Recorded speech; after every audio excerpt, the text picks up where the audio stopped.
Hello again. It's good that we get this meeting in here. I saw your request here for some help from the user interface department got answered. They say your heads up display was freezing up on load up. Is that correct? Okay, excellent. Well, it turns out that your UI came from we call it T888 model. And you have some devices they don't.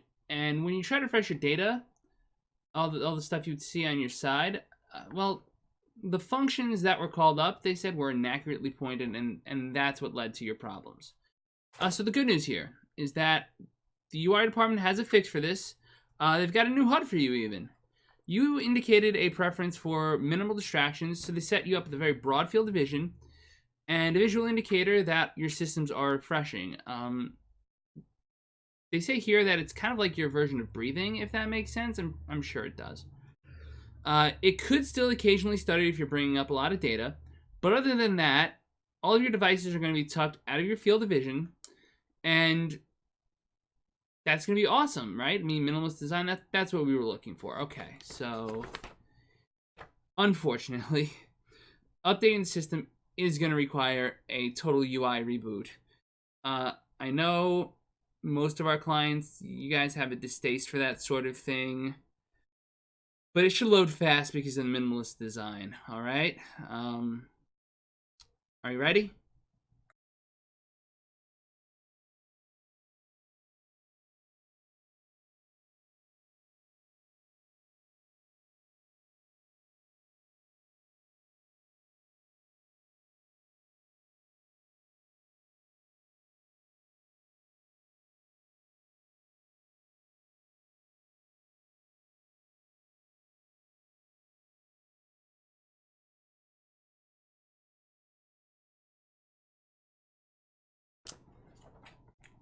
Hey there, you back yet?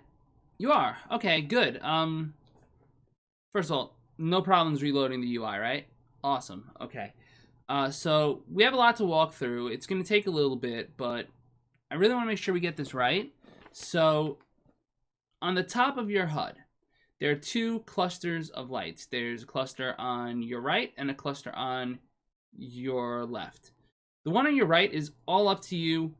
You can put any applications or any series of applications you like up there, and that's just going to be for you to use as you wish. But we need to talk about your top left because that's actually really important. The folks at the UI department sent me a whole bunch of information about how this all works. I've forwarded that to your subsystems. You can look that up at your leisure.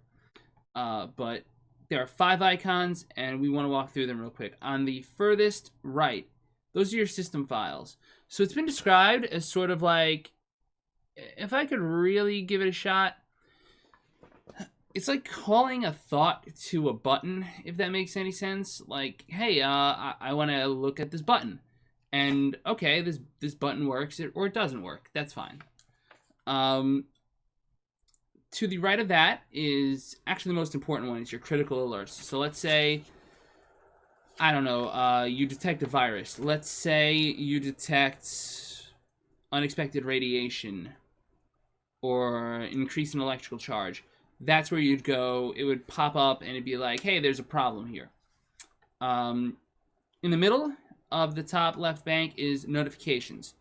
Notifications typically are just little messages that let you know, hey, somebody bumped into you, you fell by accident. I don't know. We've had clients that plug their social media notifications into this, and that can lead to some weird effects because you really have to take a look at any notification you get from social media and just run it through an additional check. Check it against the historical record. You know, if somebody's saying they said or didn't say something and you have video and you can confirm that the video is real, check that. You know, I know they can do wild things these days, but it's still not that hard to just run an internet search on that, especially because, you know, you're connected to that. Again, still on the left-hand side, but this time the final button from the right, so one off the right, is telemetry and movement. It's got your speed, it's got the effects of gravity on you. It's got anything you need to know about your environment that's not a critical alert. So ambient radiation as opposed to high-end radiation. Finally, devices and icons. It's the furthest one on the right up there. That's just, I'm sorry, devices and connections, not icons. That makes no sense. Devices and connections. Like you might guess, if you're connected to the internet, if you install some new piece of hardware, if you connect to some hardware somehow, that'll be there. So any gear you hook up goes there. I know that's a lot. I know I sent you a lot of information. Look through it. If you have any questions, I'm happy to try to help you. If I can't answer, I'll transfer you to someone further up the line in the Institute, and we'll see what we've got going on, okay? Other than that, I'm glad you were able to make it for the meeting, and thanks for coming, and thanks for trusting us with this rehabilitation program. I know it's not easy, but you've really taken the first steps. Thank you very much. Hello there, and thank you for joining me. Welcome to part 2 of our Terminator, the Sarah Connor Chronicles miniseries of Dystopian Review, the place where we dream of nightmare worlds. Today, we're going to talk about the overarching plot elements, the forces behind the camera, as well as the fate of the series as a whole. Because, there's really no better time than the present to think about the consequences of nuclear warfare, am I right? In part 1, which I highly encourage you to check out, and which, honestly, it turned out way longer than I intended, we teased 3 major themes out of the first 2 Terminator movies, and we helped establish some character elements for Sarah and John Connor, as well as for Skynet, which we're going to focus on more in the next episode. Right now, I just want to go over those 3 themes one more time. The first of our themes is the inescapability of the future, and the fact that we are going to catch up to it at some point. This includes Judgment Day, but just in general the technology of artificial intelligence, as well as other mechanical things.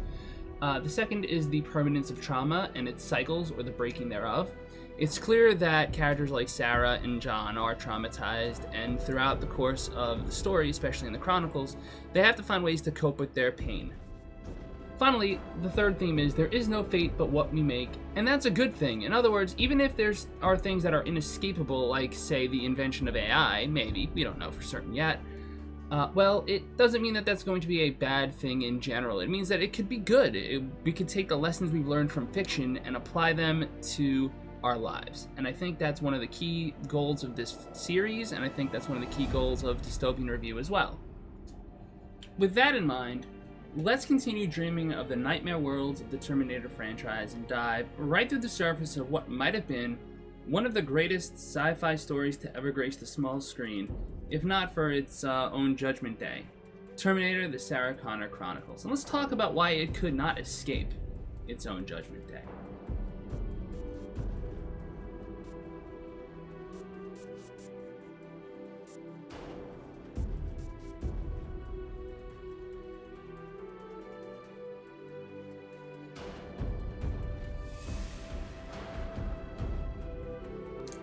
Initially set in the year 1999, 4 years after the canonical events of Terminator 2 Judgment Day, Sarah and John Connor have been living under a cloud of omnipresent danger. While blowing up the Cyberdyne building seems to have prevented Judgment Day from occurring, since it originally happened in 1997, Sarah learned full well from the events of Terminator 2 and knows that she and John still have to live off the grid. After all, Sarah and John were also still wanted felons for blowing up the Cyberdyne building in the first place, so living off the grid was a good starting point for the Connors to move on with their lives, as were fake IDs. With every step that the Connors take towards a normal life, they can't escape the dreadful events of their past.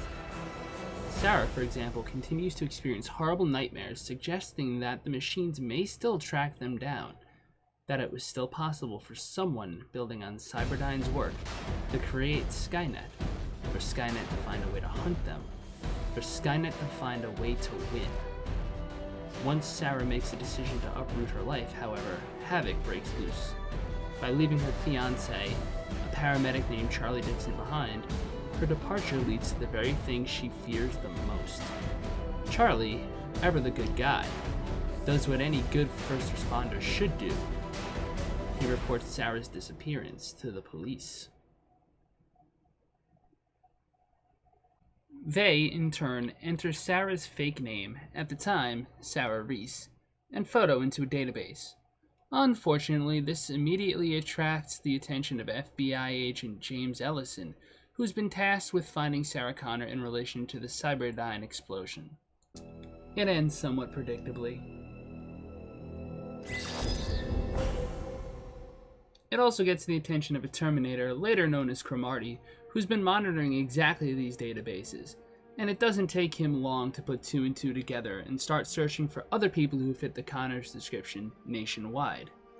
Before the end of the action-laden first episode, our heroes find themselves in multiple shootouts, multiple last-ditch escape attempts, and a tiny dose of time travel into the present day, which, at the time, was the year 2008. All of this trying to come up with a way to take the fight to Skynet itself to win it once and for all. But, with all that preamble out of the way, let's talk about the show itself and some of the behind-the-scenes stuff having to do with it.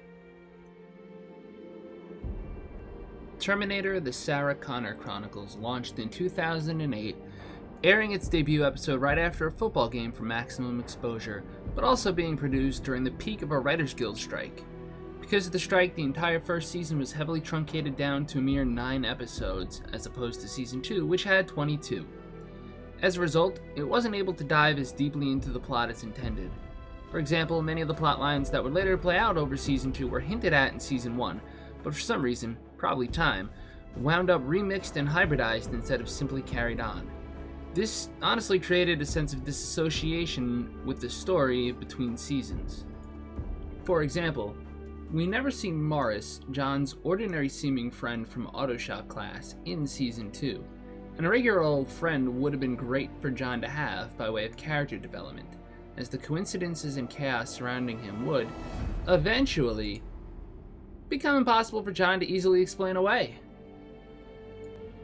The show was renewed for a second season, but it had an inconsistent schedule, with the second half of Season 2 airing on a different night than the first. Given that this was an era when online streaming and DVRs were a heavily disruptive, hard-to-measure development, accurately measuring viewership without Nielsen boxes was difficult, to say the least, making it hard for the show's producers to gauge just how popular it was. These two problems, put together, at least in my opinion, lengthen the odds of the show succeeding significantly. With that said, it's important to step back a bit, look back at when it aired, and try to find some metrics as to its critical success or failure. In other words, what do the experts, the critics, and the fans really think of this show? What was their real opinion on it? How did it do? The Chronicles earned multiple award nominations and victories, which I've listed on screen because it's honestly just easier to do it this way. Congrats, by the way. This just proves what those who worked on the show already knew, mainly that this was actually really good. I mean, look at this. A 2008 Saturn Award for Best Supporting Actor for Summer Glau, tied with Elizabeth Michelle, Juliet from Lost. That's incredible right then and there. Best Sound and Best Visual Effects. Lena Headey got herself a nomination. Thomas Dekker got himself one. Also Primetime Emmy nominations. Just a whole litany of stuff. I mean, what can you say? This was really good. Since I've hyped them up big time, let's touch on this multiple award-winning cast.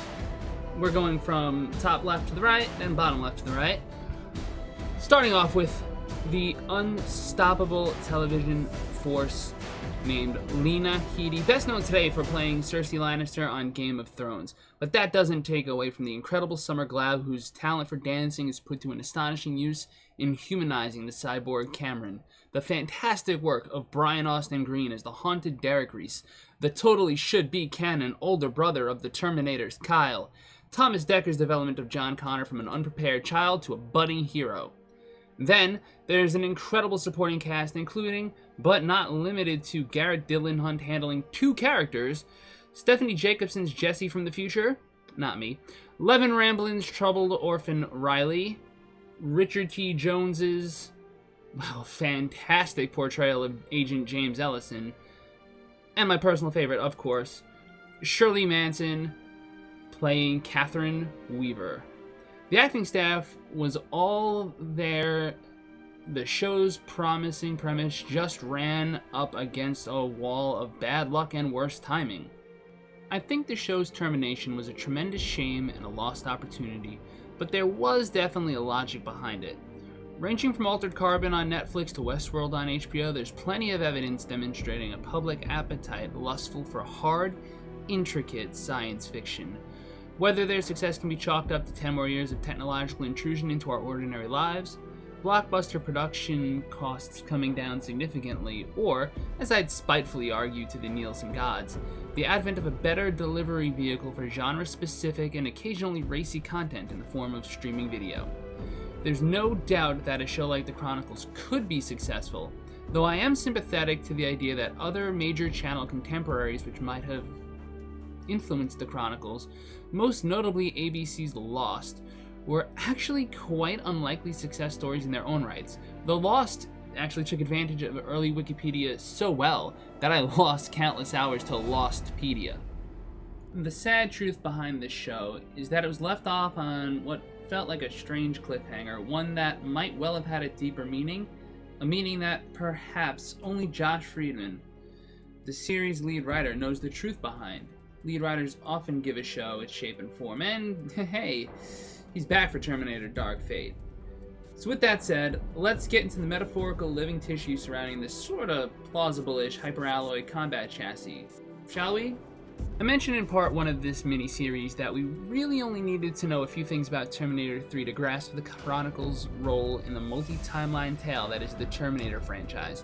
And one of the things that were most important among them is that between the second and third movie, Sarah Connor dies off-screen from a variant of leukemia. The reason that this happened off-screen boiled down in part to Linda Hamilton not wanting to play a half-involved, underutilized Sarah Connor. However, armed with that tidbit of lore and his own life experiences to guide him, Friedman had an excellent premise to set the tone for the Chronicles going forward. Let's take a look at an interview of his from 2018 where he spoke with David Bushman and the Paley Center. As explained in the interview, the Paley Center asks about a serious health issue that Friedman experienced right before he started writing the series, and asks if he's okay talking about it. Friedman's response goes, "Yeah, I sold the pitch, and then within a few weeks got diagnosed with kidney cancer, so I ended up taking a couple extra months. Before I started writing the pilot, I had surgery and recovered. Then I went to write. It certainly somewhat recalibrated the things I was interested in, as it related to Sarah. It was interesting because in the movie, she got cancer and died, and I thought, that's really interesting. What if she time jumped over that event? What does that mean? Is it still inside of her? Is it inevitable? And that became fate versus free will. No fate, but what we make for ourselves." Emphasis editorial. It was obviously a big line from the movies. And yeah, it was something that I was dealing with in my own life, which was, is this thing always going to be inside me? Can I avoid it from now on? So it was definitely something that drove some stuff for me. I guess I would say it wasn't particularly overt in the series, but it was there.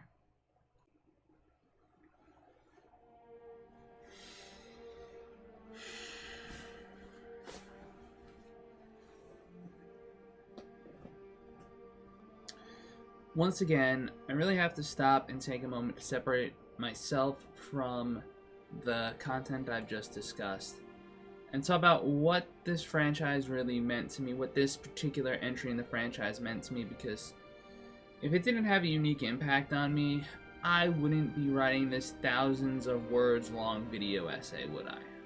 In 2008 to 2009, when the Chronicles first debuted, I was just finishing up my studies on my second bachelor's degree. Just a few years prior, in 2006, my mother passed away from small cell lung cancer, and when rewatching Terminator 2, I frequently saw Sarah smoking cigarettes. Overwhelmingly, that's how people get small cell. It's how my mother got it, for example. In fact, that's also how my father-in-law got the same kind of disease, and he passed away at about the same time, well before I ever met my wife. There's really no way for me to describe how I felt losing my mother at the relatively young age of 21. I know other people have gone through much more horrific stuff than that, but for me, getting to see Sarah's approach to her own potential demise, that had a really great therapeutic effect on me. I firmly believe that the strongest asset that this show ever had was its reality-grounded writing for a show about killer robots. If I didn't connect Sarah's fears of her own death with my own pain at that time, I wouldn't be doing our protagonist justice. It's just like how watching Judgment Day on screen as a child had an impact on who I would become. Watching the Chronicles helped me overcome, step by step, that loss and what had hurt me so badly.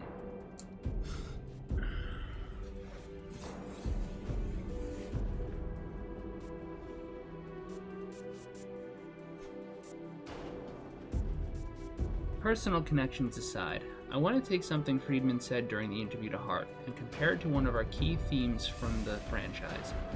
He talks about Sarah's death as potentially inevitable, and he uses the franchise's time travel mechanic not only as a way to bring their Chronicles characters into the same time frame that the show is produced during, but also as a storytelling device. Sarah very may well still get ill, but because she spends the rest of her life at a different time, engaged in presumably very different activities, it's clear that she may or may not have changed her fate. She may never be exposed to some toxin, or she may be exposed to something far deadlier, given that she's once again embroiled in a war against the machines, to say nothing of the fact that Cameron informs her that she would have died if she'd stayed in the past. And, with every decade, there are new, better treatments for cancer, such as immunotherapy. The last I'll say on this topic is that Sarah's life has become a song of fire rather than one of ice, and that's certainly a far better fate for the character, although a certain dark fate may change that yet again. Speaking of music, as for the calm but driving variation of Brad Feidel's legendary Terminator theme you're hearing throughout this video, that was composed by Bear McCreary, the Chronicles music director. Bear, awesome name by the way. Bear's best-known TV work is probably for doing the Battlestar Galactica soundtrack, including the Caprica and Blood and Chrome spin-offs. He's also done Agents of S.H.I.E.L.D. and The Walking Dead. As far as movies, not only did he do work for the Cloverfield series, but he even did the Angry Video Game Nerd movie, which incidentally, I did see with my future wife in New York. To talk about this main musical theme for just a second here, there's a soft, simple tone as the strings do their magic and make everything seem so simple, calm, and then, as the sounds of industrial iron kick in, well, the familiar Terminator theme sneaks its way into the melody, and it's clear that the music itself is an infiltrator unit designed to get into your mind. This makes it sound like one of our key franchise themes, that the future is inevitable. Then the increasing pace of the famous Terminator beat certainly signs off on the bill. Since we've covered audio, let's touch on visual effects for a bit. The truth is, I could go on and on about how great the Chronicles are, but at some point, it just pays to advise you, again, to check them out and see why they won those awards. Suffice it to say that I feel as if they handed the special effects legacy of the Terminator franchise a solid, appropriate win by virtue of the way they put the whole show together. Scenes set in the post-apocalyptic future look the part. This is no convenient catastrophe.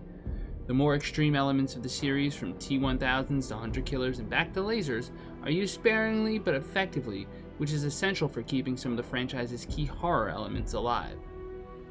Despite there being no fate but what we make, the Sarah Connor Chronicles was cancelled on May 18, 2009. Both before and after the show's personal Judgment Day, massive fan efforts, often summarized as the freaking big push after a line in the show, have tried to convince the various series stakeholders to bring the Chronicles back. If not as a full TV series, then at least as a movie or a TV movie. This movement went so far as to rent, design, and drive a mobile billboard calling for the show's salvation around the Warner Brothers parking lot. But no number of strong showings and polls seemed to matter. The Chronicles, to date, has never been picked back up for a third season, nor was it ever made into a movie, comic, or anything else. Official, anyway. In fact, the Terminator franchise entered a relatively dormant state for years following the relatively weak performance of Terminator Salvation, and a number of intellectual property rights conflicts between different owners.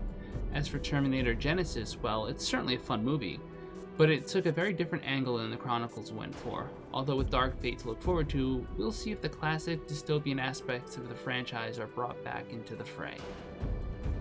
And this is where we wrap this episode up. Next time, we'll evaluate how each of our characters pairs up with our 3 Terminator franchise themes. We'll end up talking about the nature of time travel in the Terminator franchise and how it applies to the Chronicles, and how it makes this whole war happen essentially in the past. I hope you'll enjoy, and I hope you've enjoyed this whole series. And until next time, friends, keep dreaming of nightmare worlds so that maybe we aren't faced with them in real life.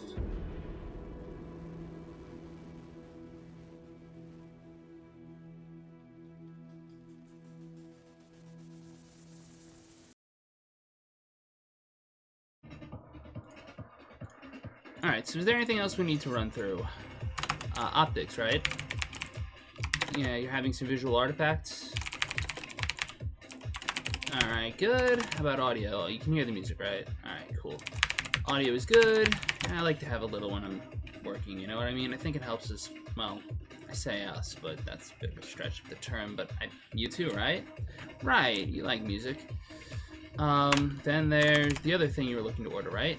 Delivery address. Alright, so something else.